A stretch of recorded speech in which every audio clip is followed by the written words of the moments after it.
Everyone tells you to hustle harder, work longer hours, push yourself until you burn out. But here's the truth no one talks about. Some of the world's smartest, most successful people weren't workaholics. They were strategically lazy, and psychology backs them up. Today, we're diving into the science of strategic laziness. Why doing less might actually help you achieve more. Why we think laziness is bad. Since childhood, we've been told laziness is a flaw. Don't be lazy. Hard work always pays off. But here's the twist. Our brains are wired for laziness. From an evolutionary standpoint, conserving energy was essential for survival. If our ancestors wasted effort chasing every rabbit in the forest, they'd starve. So the human brain evolved a bias for efficiency. We look for shortcuts. We avoid unnecessary effort. And in the modern world, this gets mislabeled as laziness. But what if this flaw is actually a hidden survival strategy? Strategic laziness versus real laziness. Now, let's clear something up. There's a big difference between true laziness and strategic laziness.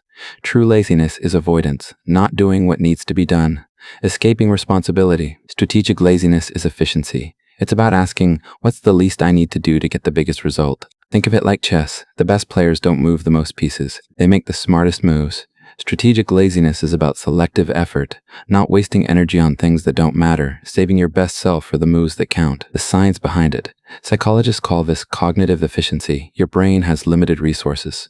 Every decision you make, what to wear, what to eat, what email to answer, drains your mental energy. This is called decision fatigue. Now here's where laziness becomes powerful. By avoiding unnecessary effort and choices, you save energy for what actually matters. This is why people like Steve Jobs wore the same outfit every day, not because they didn't care, but because they practiced strategic laziness. They removed low-value decisions so their brain could focus on high-value ones. Analysis, paralysis. Ever sat down to make a big decision and ended up paralyzed by options? That's analysis paralysis. The smarter you are, the more prone you are to it, because your brain sees too many possibilities. Here's where strategic laziness helps. Instead of endlessly analyzing every path, you adopt a lazy filter. What's the simplest path that gets me 80% of the results? Psychologists call this the Pareto principle. 80% of results come from 20% of actions. Strategic laziness says, skip the 80% of busy work. Focus only on the 20% that matters. Strategic procrastination. Here's something radical. Procrastination can be useful.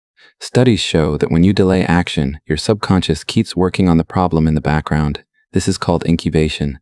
Think about it. Einstein didn't discover relativity in one sitting. He often spent days walking, daydreaming, or staring out windows. That wasn't laziness. That was strategic procrastination.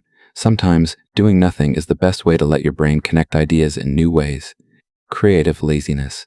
Many creative breakthroughs come from laziness. Why? Because lazy people look for shortcuts. The remote control, invented by someone too lazy to get up. The escalator, same story. Even programming automation tools were created by coders who didn't want to repeat boring tasks. Laziness forces innovation. It asks, how can I achieve the same result with less effort? That's not weakness. That's creativity. Strategic laziness. Daily life. So how do you apply this in your own life? Here are practical steps. 1. Cut decision clutter. Wear a simple set of clothes. Eat similar meals. Save brain power for bigger choices. 2. Adopt the 80-20 rule. Ask, what 20% of tasks create 80% of my results? Do those first. Ignore or outsource the rest. 3. Batch your efforts. Answer emails at one set time. Do chores in blocks. Don't scatter your energy. 4. Use procrastination wisely. If you're stuck, step away.